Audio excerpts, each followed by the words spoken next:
أعوذ بالله من الشيطان الرجيم بسم الله الرحمن الرحيم الحمد لله رب العالمين الرحمن الرحيم مالك يوم الدين إياك نعبد وإياك نستعين اهدنا الصراط المستقيم صراط الذين أنعمت عليهم غير المغضوب عليهم ولا الضالين.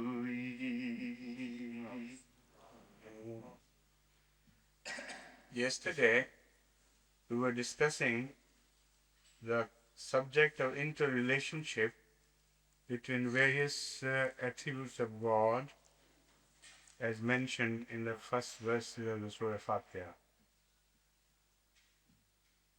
Also, I mentioned that there is an internal order which is very significant, and as a whole, right from the start, that is Al-Hamd, till the end, Malik Yawmiddin, the order itself also carries a message. Today, I want to point out to you that looking at these verses, Alhamdulillahi Rabbil Alameen, Ar-Rahman Ar-Rahim, Malik Yawmiddin, you will come to learn that it is in fact an essence of every religion which has been described in these verses. The journey of every religion begins with Alhamd. That opens the door to all religions. Ultimately, man can reach God through the door of Alhamd. If that door is closed, there can never be any relationship between man and his Lord. So Alhamd is highly important and significant, and this one single word in fact is the essence of all types of worship which were ever devised or dictated by any religion. The central theme of every worship is Alhamd. And the central theme of human relationship also is Alhamd. Once you come into contact with your Lord through the door of Alhamd, you return to mankind a changed man. And that Hamd which you have been praising, with which you have been singing Allah's hymns, deeply affects your character. And when you return to the people, that is the human beings, you return as a Mahmud, one who himself has been colored with the Hamd with which you have been praising your Lord. So that is the Khalq-e Akhar, a different creation in you. And that is what is required. So as you well know, religion can be described in two words or two sentences. One, the art of attaining to God, the art of being in communion with God, with your Lord, or the science of paying the dues of Allah which are due to His creation. This is one way of looking at religion. Another way is to describe religion as that perfection, that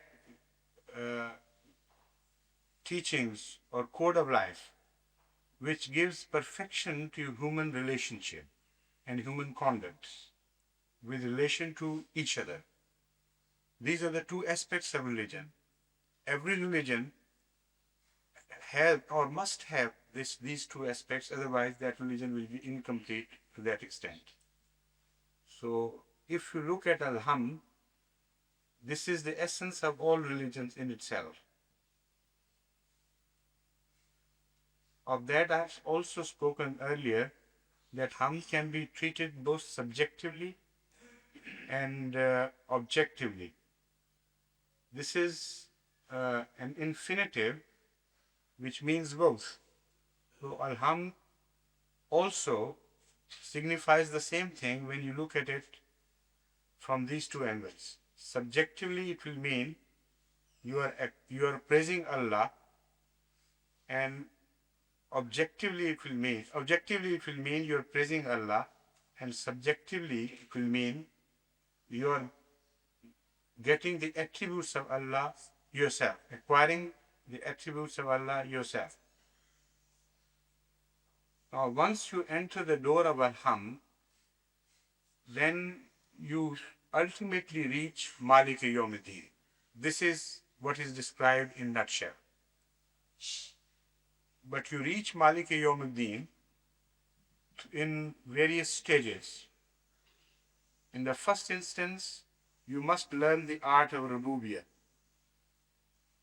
You must learn what Rububiyyah means, and by that, when you will learn Rububiyyah, and you will yourself become a sort of Rabb to the people around, then Hamd will have completed its circle with regard to Rububiyyah.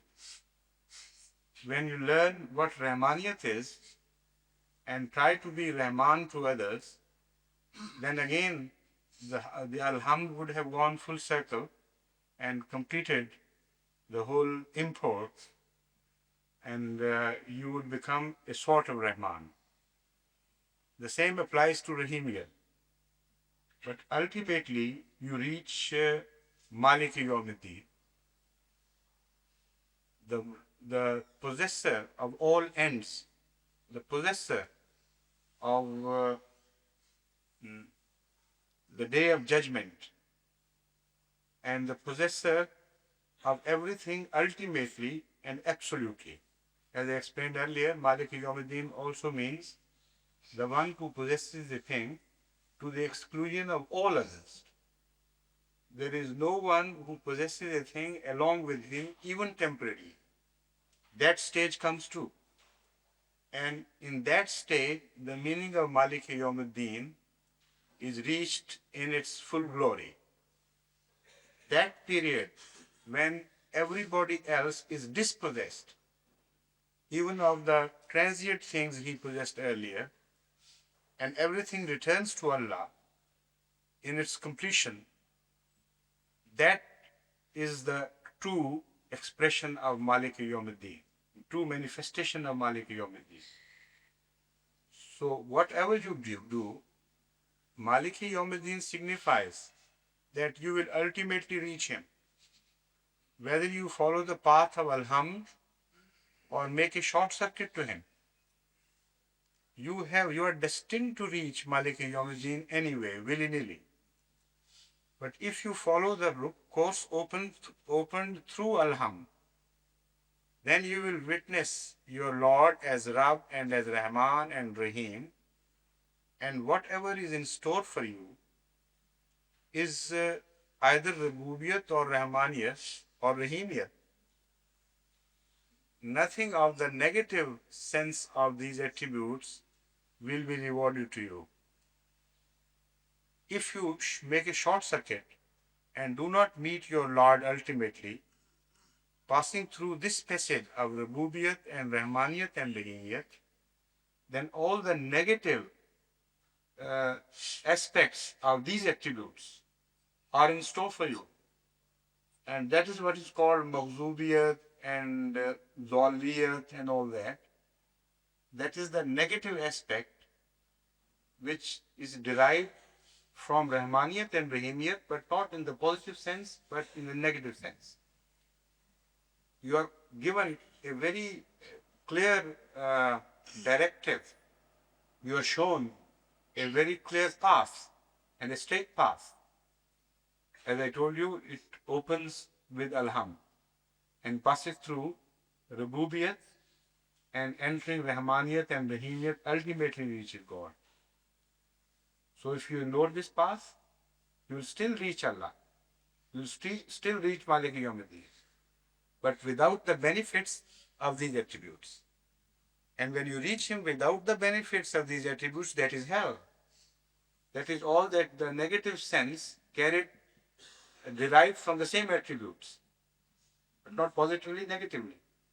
So in the latter part of Surah Al-Faatiha, light will be shed on this aspect. But for the time being, let's remain limited to the first sense of the word, that is the positive sense. So the first sense of the attributes, that is the positive sense. Now another way of looking at this correlationship is something which the history tells us, but very seldom people think of that. The fact is that whenever a religion appears on earth, in its wake it always leaves kingdoms and great rules. No religion, however poorly it started, can be quoted which did not leave in its way a great kingdom. Even the worldly kingdom, I mean. Look at the Jews. Their early history tells us that they were extremely poor and downtrodden people, such as had been deprived of all their human rights for a very long time. So that when they were ultimately reminded to get their rights, fundamental human rights, they did not even have the courage to extend their hands to reach the rights. At one stage they told Moses, "You and your Lord go and fight for us. Once you have obtained all the rights, then we will share the rights with you." So that was the state of servitude to which they had been reduced by a long period of tyranny and oppression. Yet, look at the end. When ultimately they decided to pass through the gates of Ham, they reached Maliki Yawmiddin. And there, in that sense, Maliki Yawmiddin is not Malik whom we will meet after death. But as I said earlier, Malik has his manifestations on this earth as well. So Malik means the owner, the proprietor, the king. So when you join your Lord as the proprietor and the king, your enemies are excluded from that kingdom, and the kingdom is bestowed upon you. All that was possessed by your Lord becomes yours, and you share the malikiyat of your Lord.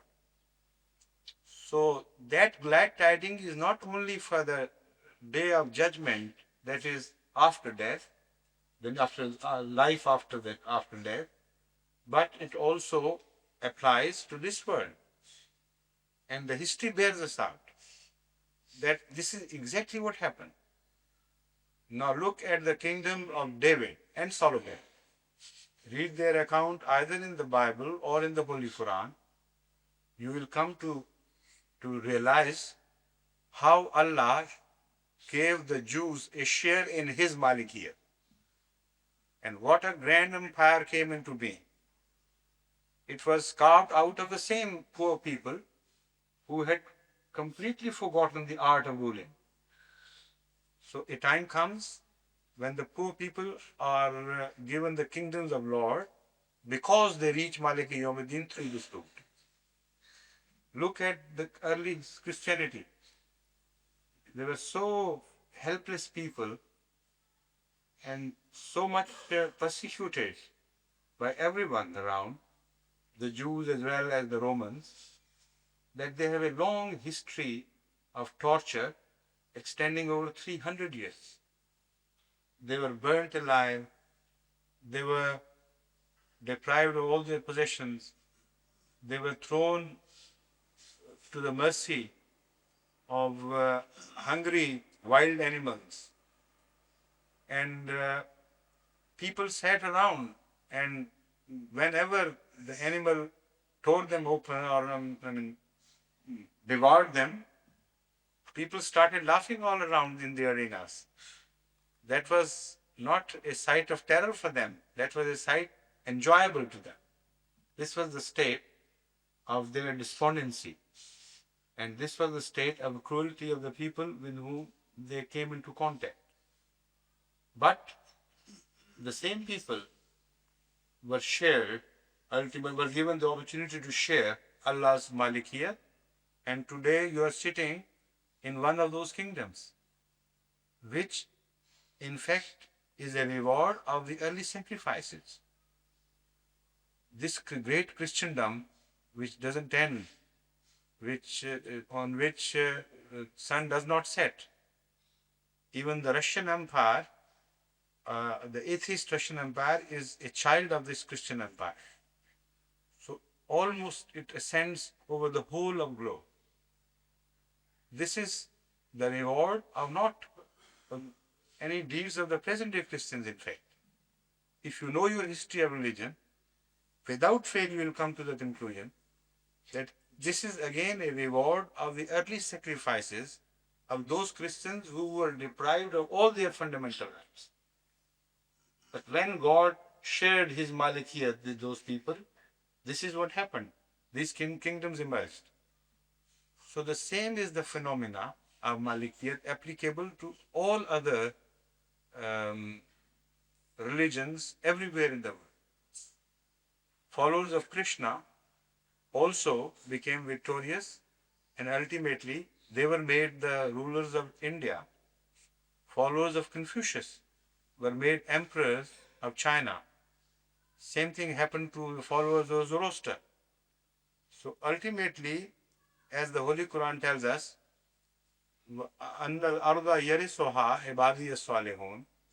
this is an unchangeable rule, that ultimately the land will be possessed and inherited by those who follow God and are righteous. And this promise is kept despite the fact that people are no longer righteous. This is the graciousness of Allah. You have forgotten Him, you have turned your back, but He has not forgotten you, He has not turned His back on you, and He keeps it true to His promises. For the sake of those who served Him early in the first part of that history of that religion. And people think that it is something of their own. They are possessing these great worldly rewards because they have attained something on their own, with their own skill and with their own labor. This is wrong. It is always a reward from Allah for the sacrifices of the early people. This is why Ahmadis should be always reminded to remember them in their prayers, and also keep constant and faithful to Allah. If they remain faithful to Allah, and if they are mindful to the services of the early pious people, it will help them keep to the right path for a much longer period than the previous people ever did. Now, the last thing to be told to you about this is a very interesting prophecy which is derived from this verse. If you observe, go back to history again, once again, you will observe that the smaller the domain of the religion was, the kingdom which was offered to those people was in direct relationship to that religion. The bigger that religion was, the bigger was the domain. Wider were the persecutions of the people, wider was the reward of kingdoms which came from Allah later on. So Christendom has been extended to a very big part of the globe because of all the religions in the history Christianity is the one which suffered most and more widely and much longer, for much longer period than any other known followers of adherents of any religion. So to that extent, the reward was much bigger and wider. But even apart from that, Surah Al-Faatiha also contains the key to the understanding of the reward in store for us. We follow Hazrat Muhammad Mustafa sallallahu alaihi wasallam, particularly the followers in the second advent of Hazrat Muhammad Mustafa sallallahu alaihi wasallam. Because, as I told you, Rahmaniyat means the declaration of a religion which is global. And before this, Allah never manifested himself as Rahman to any religion previous to Islam. So, if you have traveled the path to Allah through this Rahmaniyat, which means Rahmaniyat covering the entire globe, when you will reach Maliki Yawmiddin, that Malikiyat would be much wider in its influence, in direct relationship to the Rahmaniyat. So this is exactly what Hazrat Masih Maud has said in one of his tafasir. And he says that every prophet shared the Malikiyat of his Lord, of God, but not to the full extent. Every prophet was given a share in Malikiyat of Allah relatively, according to his own reach, according to the message, the contents of the message and extent of that message. In that reference, he was made a sort of Malik. But the only prophet who shared full Malikiyat on earth with Allah and will also share the Malikiyat with Allah on the Day of Judgment is Hazrat Muhammad Mustafa sallallahu alaihi wasallam. In the Day of Judgment, he will be Shafi. And Shafi also has the sense of Malikiyat in it. When ordinary rules and regulations of forgiveness do not apply, when a criminal is condemned, and some shareholder, for example, says, all right, I say leave it and forgive him. That is the sense of Shafaat. This is why to pray for forgiveness is permitted even to the most sinful. But to go for Shafaat is not even permitted to the prophets unless Allah himself tells. So Allah wants to keep his oneness to himself as well as to share something with his prophets of his own accord, as a grace to them, not as their basic rights. So this is why Shafaat is not permitted to anyone, except to those prophets to whom Allah permits himself.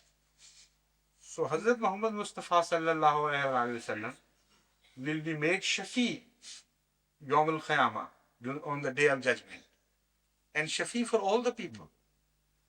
That shows that he will share Malikiyat with God as none else before him had ever shared. And this will apply equally to this world. There are many people who are dreaming of world governments. There are Jews, for instance, who are dreaming of world government. There are Christians who are dreaming of world government. There are atheists, communists who are dreaming of world government. But none except Ahmadis will be given the world government. This I assure you. This is a written fact.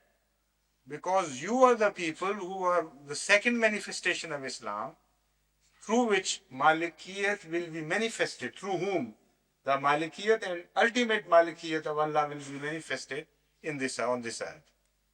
So the only world government which will come into being, ultimately, will be a world government possessed by Ahmadis, not because they would deserve it on their own, but because Hazrat Muhammad Mustafa sallallahu alaihi wasallam has been promised this in Surah Al-Faatiha, that a time is going to come on this earth as well, when you, my beloved Muhammad, you are going to share my Malikiyat over the whole globe.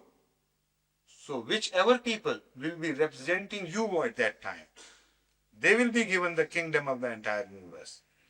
So that is the glad tidings to which I referred, which appears from this study of interrelationship of these attributes of Surah Al-Faatiha. Now we come to the second part. Why I said second part is because this is exactly how Hazrat Muhammad Mustafa sallallahu alaihi wasallam has divided Surah Al-Faatiha. He tells us that God has divided Surah Al-Faatiha in two parts. One he has kept to himself, the first part, and the second is devoted for his servants. So in the first half of Surah Al-Faatiha, which we have just finished, the attributes of God are mentioned. And in the second part, whatever is the responsibility of man after studying those attributes is mentioned. But if you consider it further, you will come to know that ultimately, if you become the true servants of your Lord, both the first part belongs to you as well as the second part. If you do not be true servants of your Lord and choose to be the servants of Satan or powers other than your Lord, then neither the first part belongs to you nor the second part belongs to you. And this has been mentioned in the Surah Al-Faatiha itself. Now we enter the verses Iyaka na'budu wa Iyaka nasta'in. When you reach Maliki Yawmiddin, as I told you before, it also gives you the message that you do not possess anything. When you reach Malik, you are suddenly dispossessed of everything. And all your anan, all your ego is completely destroyed. You are left with nothing except through Allah's grace. And if you want to become possessor of things, you have to turn to Him, and that through ibadat. Iyaka na'budu means that, oh Lord, we have understood the whole message. We don't anything. We don't own anything. We don't deserve anything. But we want to share it. So make us deserving of this. And hamd and ibadah are one and the same thing. The door of hamd is referred to in this Iyaka na'budu. Oh God, give us opportunity. We want to praise you. We want to worship you. And to worship none other. This is Iyaka na'budu. But suddenly the moment the believer is reminded that you have been totally dispossessed. You don't even have the strength to worship Allah on your own. So the second part of the verse comes to his aid. Iyaka nasta'in. Of course, we want to worship you very much, to the exclusion of every other being. But we also know, learning our message from the early part of Surah Al-Faatiha, that unless you give us strength and power to worship you, we will not be able to do so. So, Iyaka nasta'in also that gives you the strength which you had lost completely. And Iyaka na'budu makes you worthy of entering the same door which was opened to you by Surah Al-Faatiha, the first verse of Al-Hamd, the first word Al-Hamd of Surah Al-Faatiha. Then the journey starts and you enter, as I told you, the straight road of Rububiyyat, Rahmaniyat and Rahimiyat in the right pattern. So the next prayer is Ihdina Siratal Mustaqim. Which Siratal Mustaqim? The one which has been mentioned earlier. The Sirat which takes you through Rububiyyat and Rahmaniyat and Rahimiyat to Maliki Yawmiddin. This is exactly what Sirat is. And the converse of this is Mawzubiyat and Zolliyat, as mentioned in the second part of these verses. Ihdina Siratal Mustaqim, Siratal Lazina An'amta Alayhim. The Sirat Mustaqim is both the one which will go through Zaliyat and Mawzubiyat in one sense. In one sense, Sirat al-Mustaqim ends with Ihdina Sirat al-Mustaqim, Sirat al-Lazina an'amta alayhim. But if you broaden the meaning of the Sirat and refer back to your reaching Malik ultimately, willy-nilly, then this Sirat will acquire a wider meaning.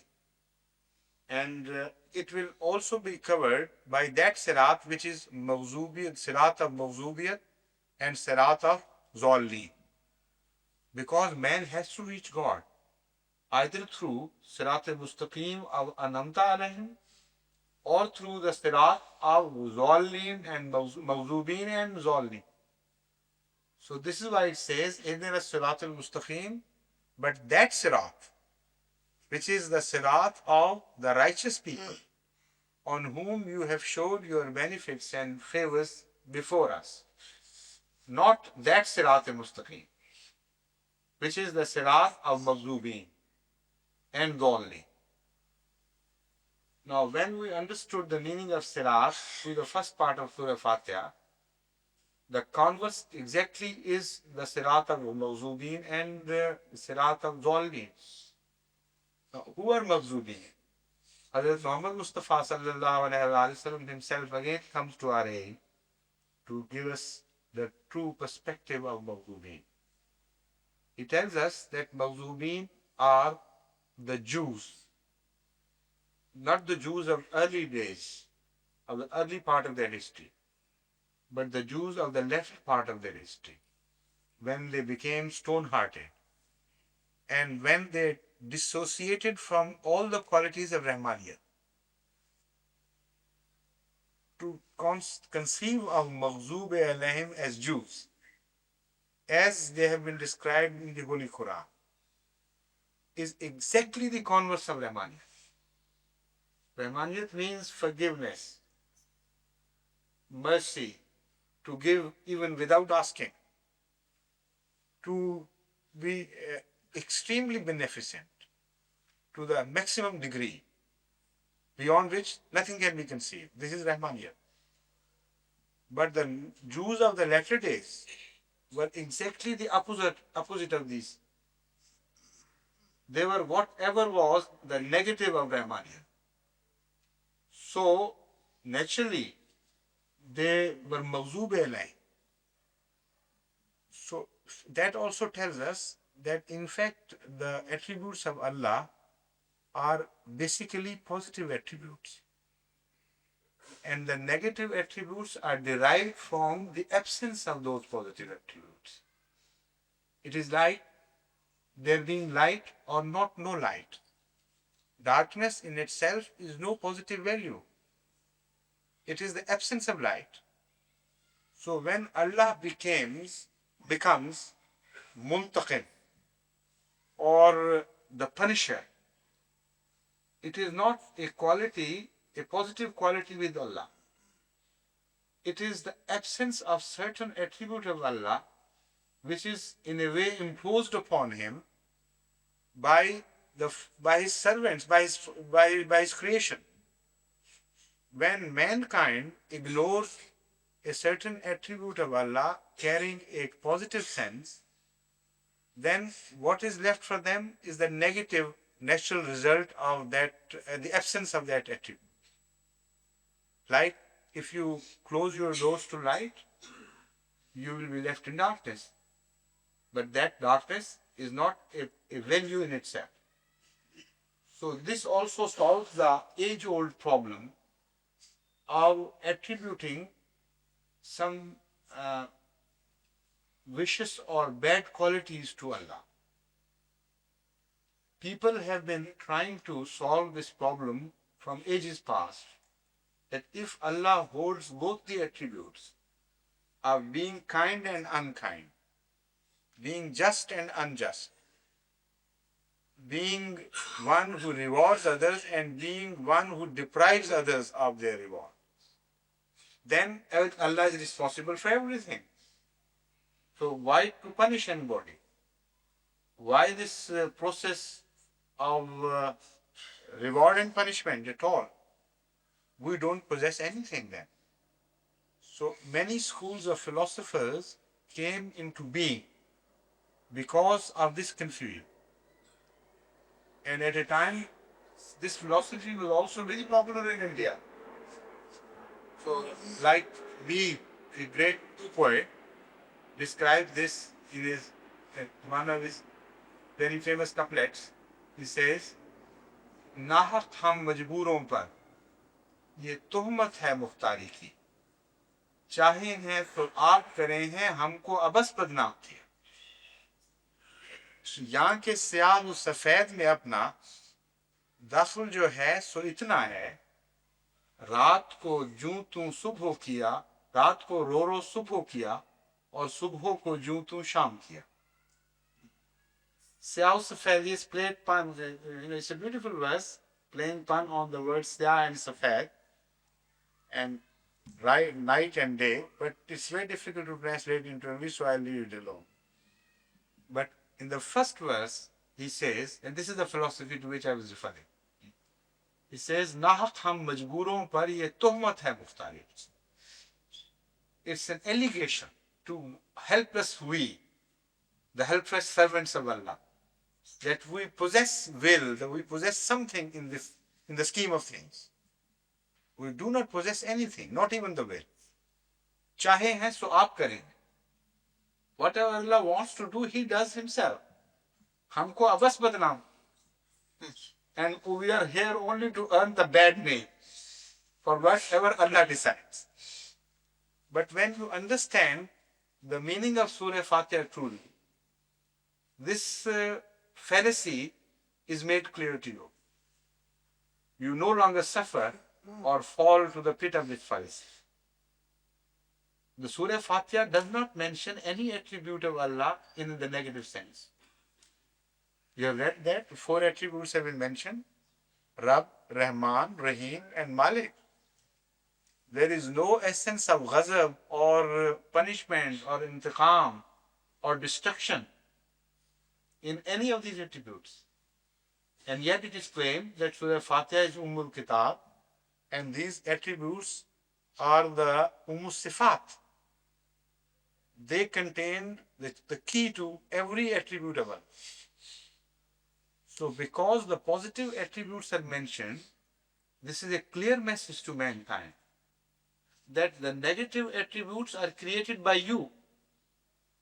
They are manifested by Allah, but because you have lost touch with the positive attributes, and the resultant is a negative attribute, which is not in the first place essential quality of God. The essential quality is only goodness. And the quality of punishment and the negative quality is derived from your action. So this is again explained by Hazrat Rasul Akram sallallahu alaihi wasallam in one of his most beautiful sayings, which is such a beautiful saying that it contains the entire gist of the Holy Quran in one sentence. It says, "Ana inda zanni abdi bi." That Allah tells Rasul Akram sallallahu alaihi wasallam to give this message to the whole mankind. "Ana inda zanni abdi bi." I become whatever my servants think of me. If they want, they conceive me as Rabb and Rahman and Rahim, I'll manifest myself in that form. But if they dissociate or choose to dissociate from me in this regard, and they don't come into contact with the Rububiyat or Rahmaniyat, then I'll appear to them as they have conceived me. That is, through the converse of these attributes. Now we'll go back to Iyaka Na'budu, because we did not exhaust this. Na'budu has to be understood before we have the full import of the meaning of Iyaka Na'budu. What is ibadah? Some people think that ibadah is simply worshipping Allah and praising Him. And many an ignorant person has objected to this by saying that if God created for him, that is a very selfish approach. And when we do not worship him, he punishes us. So whether we like to worship him or not, whether there is praise within or not, we are bound to worship him under the pain of punishment. So this is not what ibadah means at all. Ibadah is quite a different thing, and you have to understand the meaning. Ibadah, for example, is described in Arabic as an attitude of following someone with complete submission and volition, to follow a course with all your heart and so repeatedly that you leave deep imprints of your treading that path repeatedly and often. That is when you follow a certain course.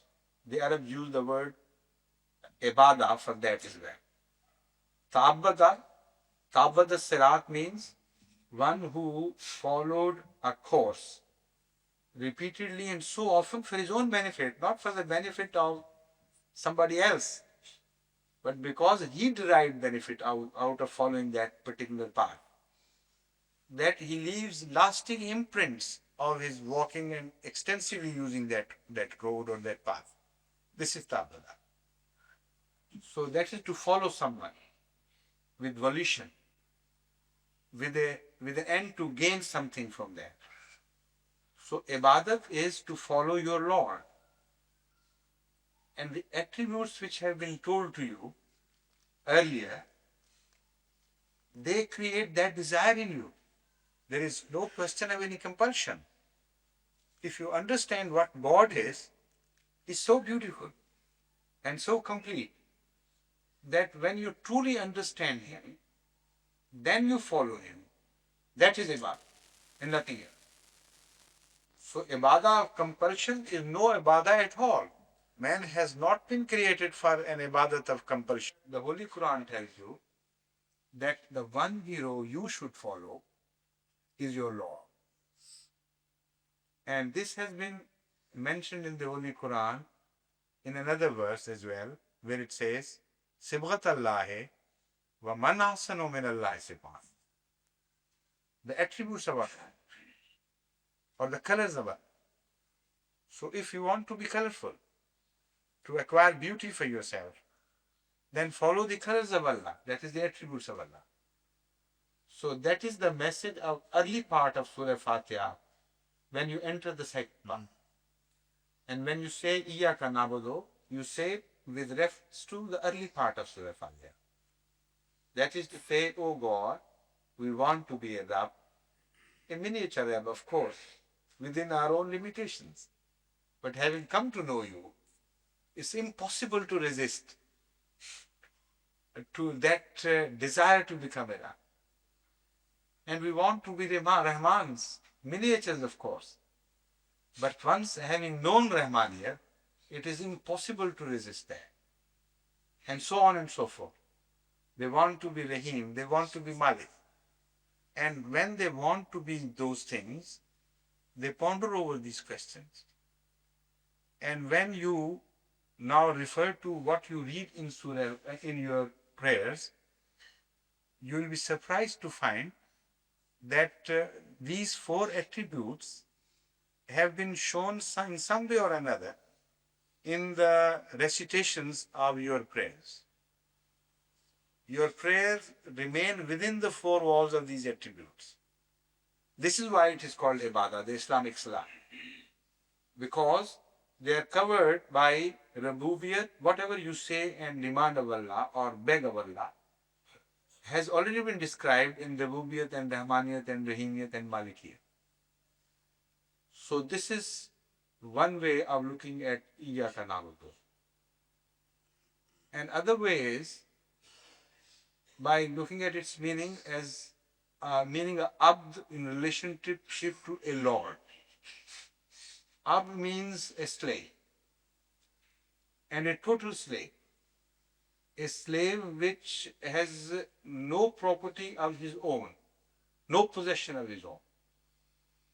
So this meaning is also derived from Malikiyat, the ultimate of all the attributes of Allah. And Malikiyat is such a strong attribute that it contains all the other attributes as well. Everything is concentrated in Malikiyat because it dispossesses everything else of every other property. So all properties are combined in Malikiyat, attracted towards Malikiyat. And when you look at Malikiyat from this angle, it is the opposite of the black hole. It is the bright hole of the universe, of the religious universe. Like the black holes absorb and consume everything and make it disappear to the rest of the world. So Malikiyat means all the attributes which converge and disappear into the bright hole of Malik. And to the rest of the world, nothing is left. That is the total dispossession of the creation and the total possession of Allah. So even the attributes of Allah are all concentrated in Malikiyat in this sense. In this sense, He becomes the Lord and we become the total slaves. We don't have anything. We ourselves are your possession, O Lord. So we want to be true slaves. Because if a Lord is happy with his slave, he makes him share his possessions. This is a phenomena witnessed by man everywhere. If you serve your Lord well, to his pleasure, to the extent that you will be able to please him, you will begin to share in his possessions. So this is why there are certain slaves known in history who shared the kingdoms of their lords with them. They were given full trust. And that reminds us of Ayaz, of a Mahmud. Ayaz was a slave of that type, of that nature. And Mahmud was his master, the emperor or the king. But Ayaz had left everything of his own, submitted everything of his ego to the will of his Lord, with the result that Mahmud shared his kingdom with him, to the jealousy of all the rest. So whether you are jealous then or not, if you become the true servant, then you possess all that is possessed by your Lord, ultimately. In this sense, Hazrat Muhammad Mustafa sallallahu alaihi wasallam is the only person on earth who was ever given birth by any woman who possessed to the full the lordship of his Lord, because he became a perfect slave.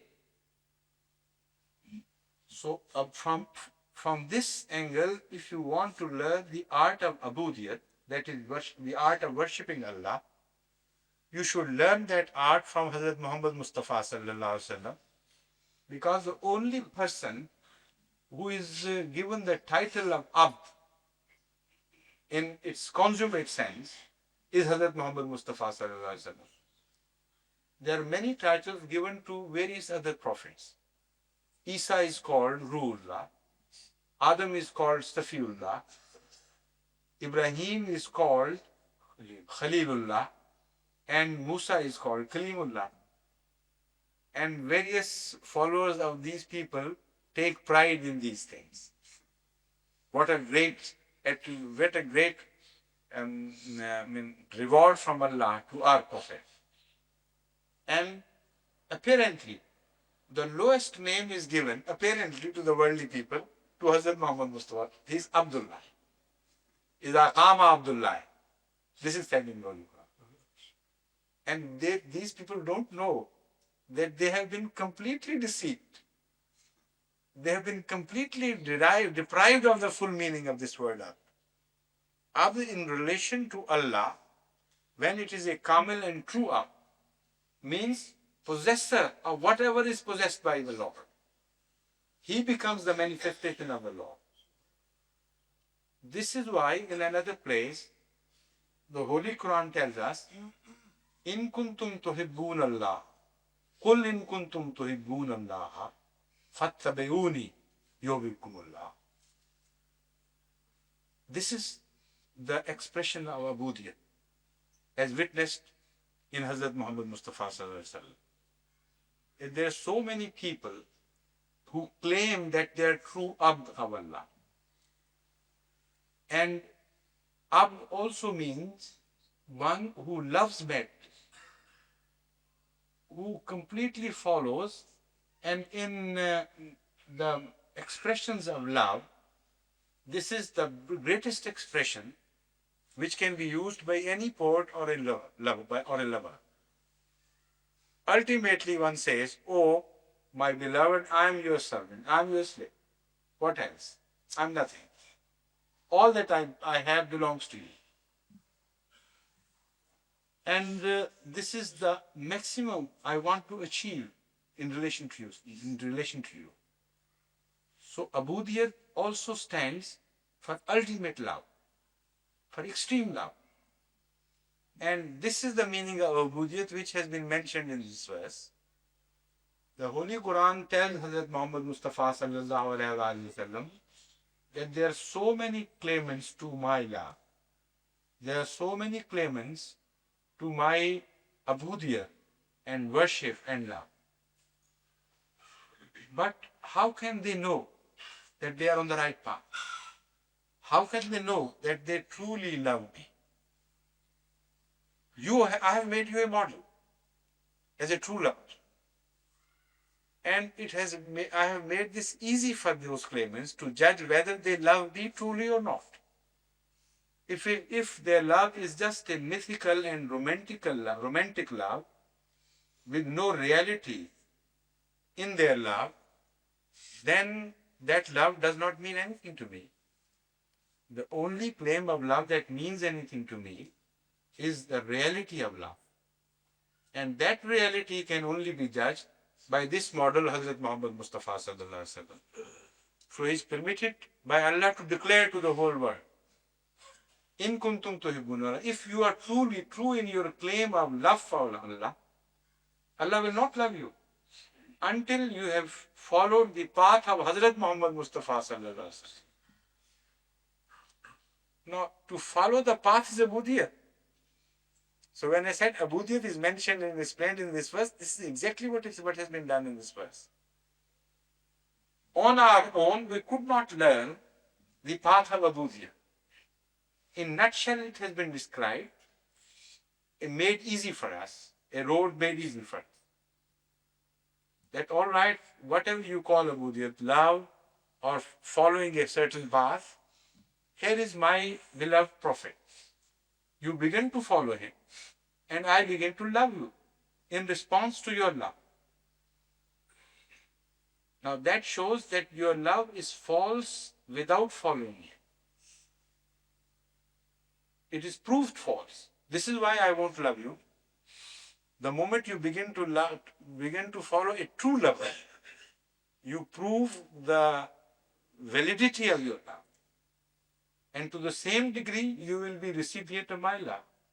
This is what has been said in this verse. Now, what is Ubudiyat? Again, in reference to Hazrat Muhammad Mustafa Sallallahu Alaihi Wasallam, it has been explained in another verse. Allah says, Qul inna salati. Again, the word Qul is the guiding or monitoring word here. Declare to the whole world, Qul inna salati wa nusuki wa mahyaya wa mamati lillahi rabbil alamin. All my salat, that is worship, wa nusuki, and all my sacrifices.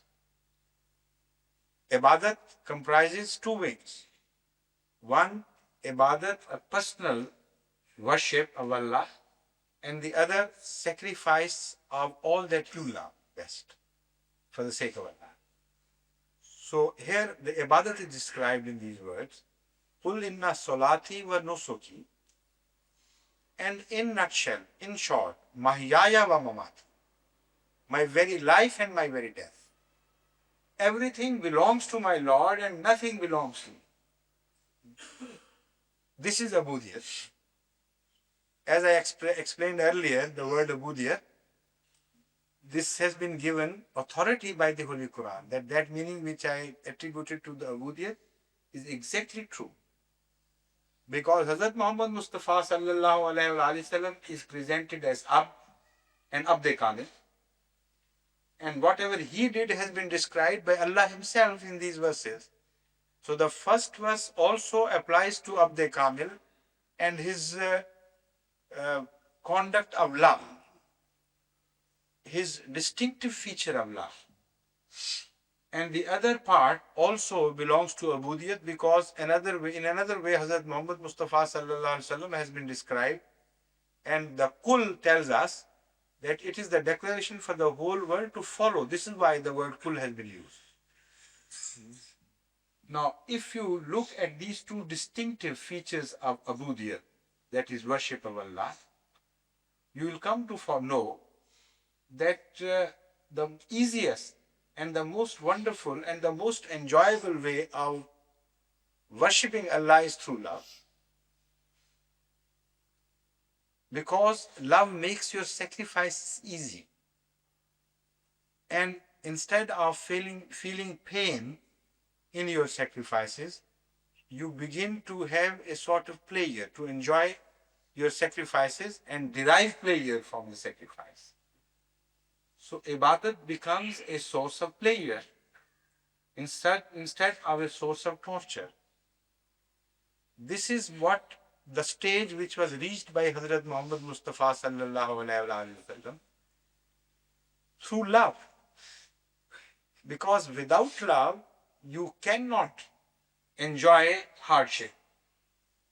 The only way you can enjoy hardship is through learning how to love. For instance, a mother wakes whole night for her child, and night after night. If you deprive her of this sacrifice, she will be in pain. She'll be turning in and turning out of the bed, but she will not rest until she has reached the bedside of that suffering child. Why? Because she truly loves the child. It is the love which has shown this magic, this miracle. So Allah tells us that Hazrat Muhammad Mustafa sallallahu alaihi wasallam, by loving me, has made the path of your love so easy. Love me as he loved. Then what you will receive as a bargain will not be a pain, not a labor, but only my. The easiest path of worship is the path of love. This is the message. And this is exactly what has been explained by Hazrat Masih Maud in some of his beautiful verses.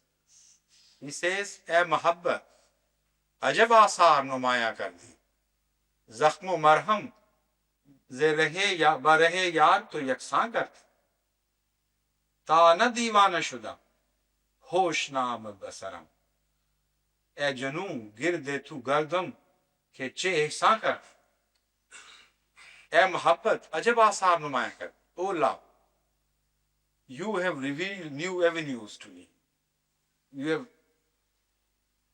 taken the curtain off great things.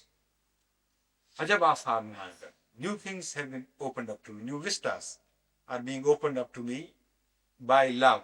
And he is addressing love as such. Zakhmo marham barahe yaar to yaksan kar thi. In the path of my love, you have made the wound exactly as the marham is to others.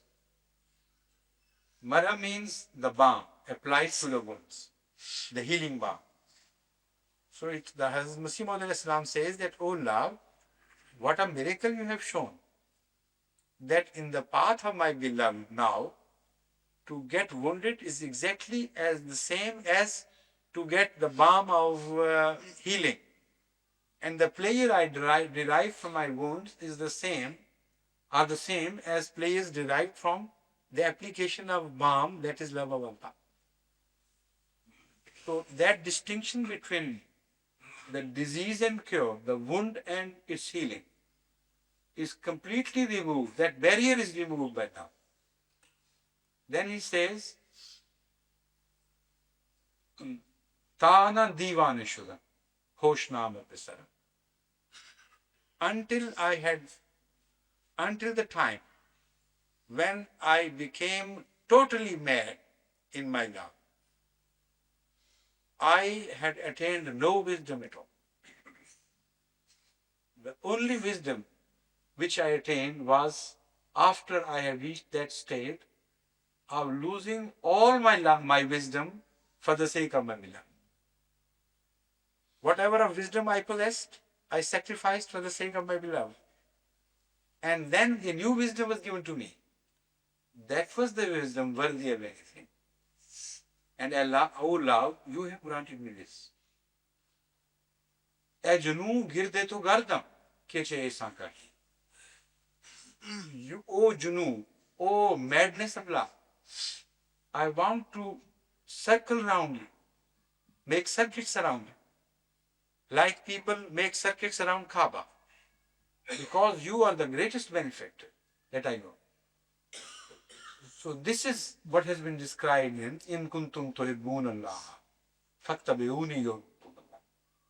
All your worship will be made so easy, it will be made clear to you, if you follow the path of Hazrat Muhammad Mustafa sallallahu alaihi wasallam, because he has set that path which makes all the difficulties in the ways of Allah as palatable things to you, the things you desire most.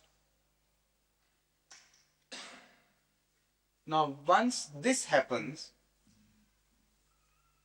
you are totally dispossessed of yourself. You lose your identity. That is again a manifestation of love, rather a complete manifestation of love. So in the second verse, the result of this is mentioned. In the first part, the method. In the first verse, the method of worshipping is described to you. In the second verse, where it says, Kul in kuntu kul inna salati wa nusuki wa mahyaya wa mamati lillahi rabbil alamin. The end product of worship is mentioned. That after I followed the path of love of Allah, I found myself totally dispossessed of all I had. Inna salati wa nusuki. My worship also belongs to Allah. My sacrifices belong to Allah. My very life belongs to Allah. And many a time when I died in this life for Allah, that also belongs to Him. Mamati does not mean the end death only, but many a death one suffers through during a lifetime for the sake of Allah, that is described as mamati. So, what is the end product of that love? Is that enviable? To be totally dispossessed?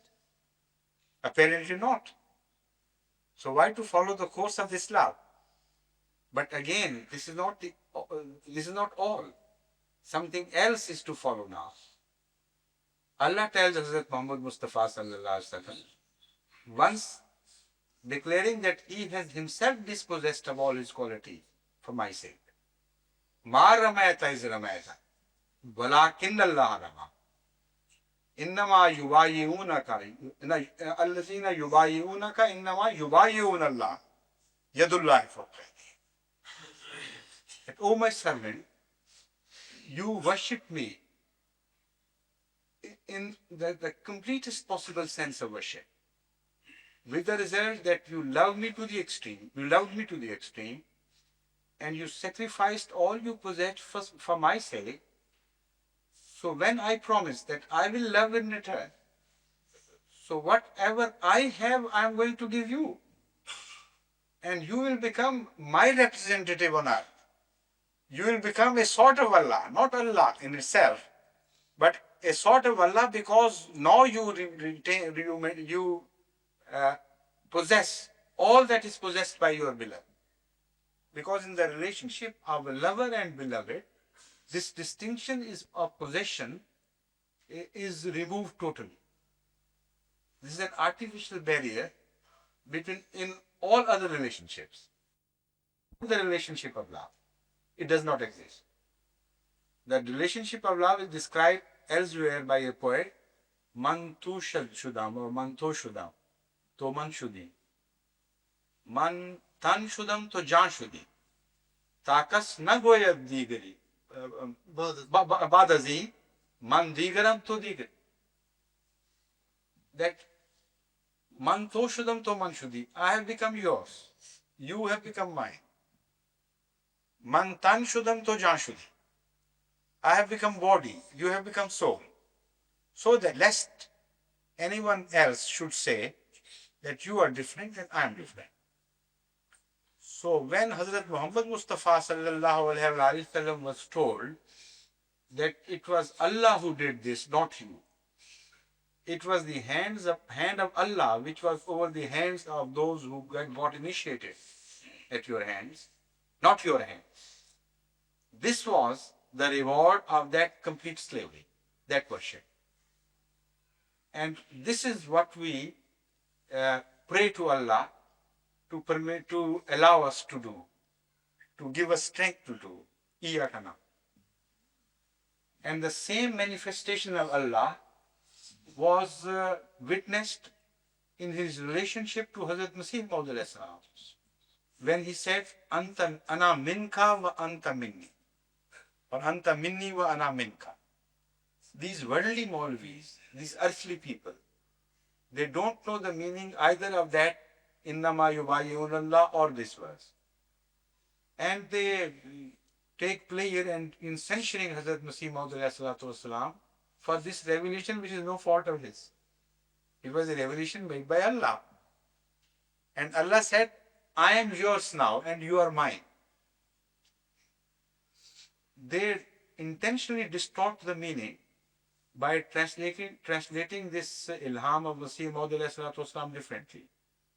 They say, Hazrat Masih Maud was told by Allah, Ana minka, I am from you, within you. This is not the meaning, because min here is a possessive min. Ana can be attributed to ka directly.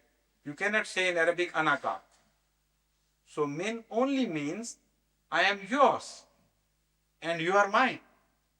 So the same reward has been mentioned differently to Hazrat Masih Maud. So if you want to learn the art of ibadah, this is the ibadah taught to us by Surah Al-Faatiha. And this is what we pray for, Iyaka na'budu. And here the word is not, the prayer is taught to us in the plural, not in the singular. Nabodo, we want to love, it will mean we want to follow you. That means as a whole people. Because there is one leader, Hazrat Muhammad Mustafa sallallahu alaihi wasallam, and this verse gives the description of a procession of lovers following one lover, as if one Majnu created thousands and millions of Majnus, and they started following the path of that Majnu and said, Nabodo, Nabodo. We are following you, who are following me? So this is the ibadah which is taught to us by Surah Al-Faatiha.